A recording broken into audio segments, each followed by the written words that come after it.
This is Taylor with Geeked Out Reviews. I am doing a comparison review on the WOWOTO 1500 lumen Android 3D LED projector. I have it displaying the Thor trailer here. I also have my Casio Green Slim. This is a 3000 lumen projector playing the same trailer. Now, this comparison is somewhat unfair just because they're using two separate apps. This one's using Android, this one's using Fire TV, and for some reason Fire TV doesn't actually have a proper YouTube, which really kind of surprises me. But as you can see, I am using a USB thing to power the Fire TV because it doesn't actually have a USB on it. This is a laser LED like hybrid thing, which isn't terrible. But as you can hear, it's the loudest thing in the room right now, other than me talking. It's more than likely going to be replaced by this thing right here, which also, by the way, one nice feature about it, it has a touch screen that I didn't notice until earlier. Anyways, some of the features on it is there's USB 2.0, HDMI, USB 3.0. You can actually direct access in here for your Ethernet. There is audio-visual stuff and, of course, headphone jack. Also has Wi-Fi and Bluetooth. This has none of that. It's just a dumb projector. Has a serial port here, which I'm honestly never used and don't know what it is. And then there's a computer, really old VGA port. I also have a Asus. This is the S1. This is a 200, I believe, lumen projector. This is not HD in any way. It's 480p. This is over 720p. It's like 1280 by 800, and so is this one. Mostly wanted to show you guys the difference and why I'm actually replacing the Green Slim with this one. As you can see, this one is much smaller in comparison to it. Let's try. Much smaller. Doesn't sound as loud, near as loud. Looking at how far away this is from it, it has a better range of how it's going to project itself. This is fairly far back and still only has such a small viewing area. I'm going to turn off the light just so we can kind of get a better close-up here of how good this looks.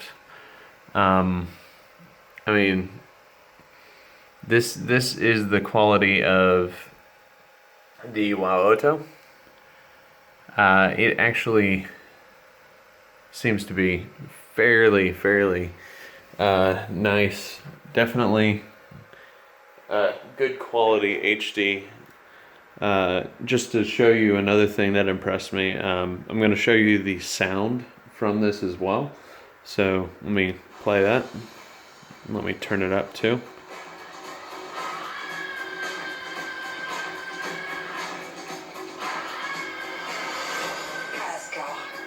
Is dead.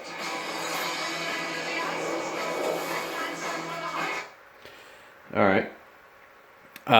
That is quite impressive for such a tiny projector. I'm not even going to show you this one because I haven't even used the sound on it in a long time because it was that bad. Actually, let me show you. This is actually what the HD quality is of this projector, and it's pretty decent. But if you, I don't know if you can see it. There we go. Now my finger's not in the way. It gets quite pixelated up close, whereas this one doesn't feel as pixelated. Like it's not as noticeable. It's there, but it's a much smoother transition with it. This, of course, also is Android. So the nice things about it is I can use Android apps on it. Oh, come on. Weird that it tells me I'm offline. It comes with YouTube, Netflix. I don't know why BBC is on here. I can't remove it for some reason. But if you purchase this, you, I guess, have to have BBC on it. There may be a way to remove it. I'm not sure. There's the Play Store, so you can get anything in the Play Store. There's apps on here. So got a couple emulators that I've played on here. It worked pretty well. Some streaming things from YouTube, Netflix, and Kodi. They seem to work fairly well. Didn't have any problems with that. Wi-Fi and Bluetooth, that's always good. Settings, there's Wi-Fi, Bluetooth, there's system settings. This you can manage all the applications. There's Miracast. I believe it also does AirPlay, or whatever the Apple version thing is. You can set it to auto keystone, which is kind of nice. Let's see if I can get it to auto for you. No. Well, anyway, it does fairly well with the auto keystone. I keep it on. The projection mode, you can change it front, back, rear, like if it's on a ceiling, upside down, and front or back. Either one, it's pretty cool. I use that for my rear projection screen outside. There's different power modes, just to show you what they look like.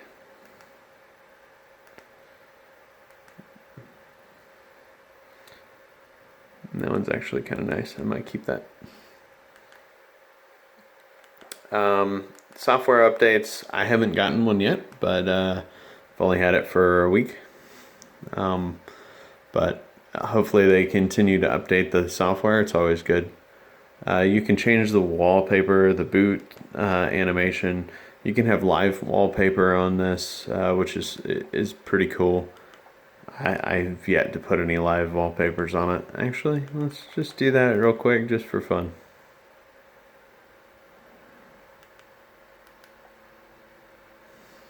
Alright. So now, I've got a live wallpaper on here. Looks like I need to just adjust the... Okay, there. Sharpness is improved. Didn't realize I was, when I moved it, I probably got a little off focus, but seems to work fairly well. I've honestly loved using it. This thing destroys me really wanting like the Asus or wanting to keep my Asus or anything else. I will more than likely get rid of it. Let me show you just for comparison's sake. The Asus, and excuse the bad camera work here. Alright. Now this one does pretty well, at least as far as like how far away it has to be in order to get a nice big picture.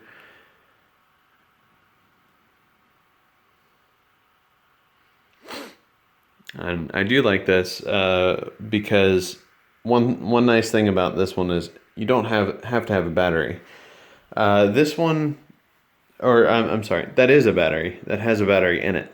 This does not have a battery in it, but your charging cable is very, very small. I actually have a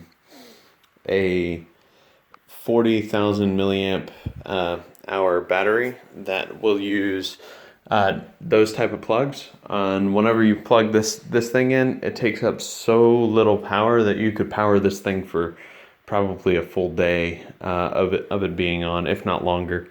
I'm going to ignore the software update. I mean, as you can see, it's fairly clear that that doesn't look near as good as this.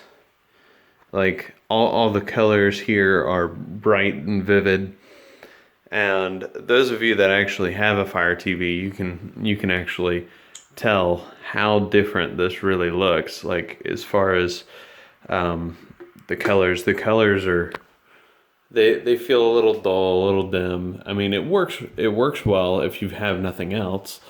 But as you can see, like, it's quite pixelated. You will definitely see this here. Because this is not an HD projector. It is close to HD. It's 480p, but it's not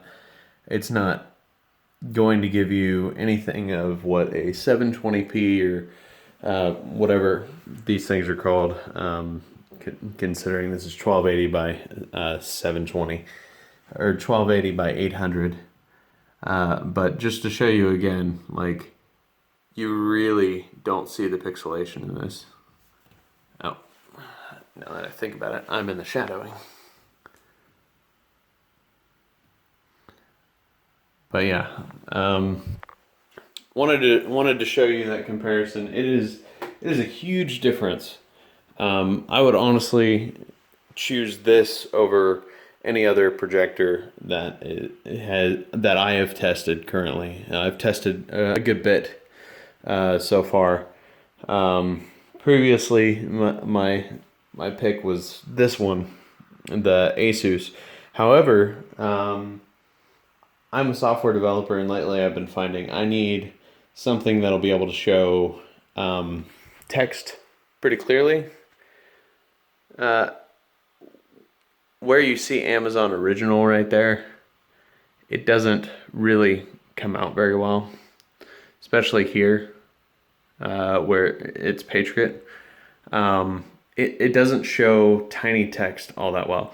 This one shows tiny text like really clear, and it is only about 1.5 times the size of the Asus. Here, let me.